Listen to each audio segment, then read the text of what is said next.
இந்த 4-5 வருஷமா தான் நான் இந்த சூழலுக்குள் தள்ளப்பட்டேன்.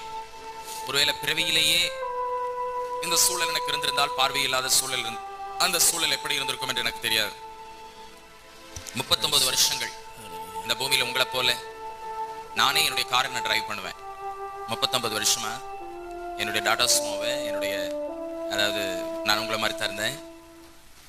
என்னுடைய 94-92 என்னோட கர்த்தர் எனக்கு நல்ல வாகனங்கள் எல்லாம் கொடுத்திருந்தா. நானே தான் இங்கிருந்து சென்னையிலிருந்து கோயம்புத்தூருக்கு, வால்பாறைக்கு என்னுடைய வாகனத்தில் நானே போவேன் டிரைவ் பண்ணிட்டு. அந்த அளவுக்கு எல்லாம் நான் கர்த்தரை வச்சிருந்தேன். ஆனா என்னுடைய சர்க்கரை வியாதி நிமித்தம் 19 இயர்ஸ்லேயே 19 வயதிலேயே எனக்கு பயங்கர சுகர் கம்ப்ளைண்ட்.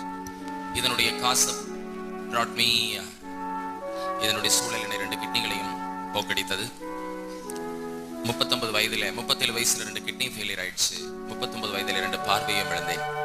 இப்ப எனக்கு வயசு 44 தான். இந்த 5 வருஷமாக பார்வையில்லாத சூழ்நிலையில் என் தேவனாகிய கர்த்தரை மகிமைப்படுத்த ஒரு நாளும் அவரை குறித்தோ என் ஆண்டவரை குறித்து ஒரு நாளும் நான் நொந்து கொள்ளாதபடி இன்னும் அதிகமாய் கிறிஸ்துவுக்குள் பலப்பட்டு ஊழியம் செய்ய தேவன் எனக்கு கிருபை செய்தார்.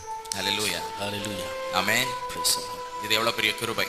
எனக்கு 2 பெண் பிள்ளைகள், ஒரு ஆண் பிள்ளை. 2 பிள்ளைகளுக்கும் கல்யாணம் ஆயிடுச்சு.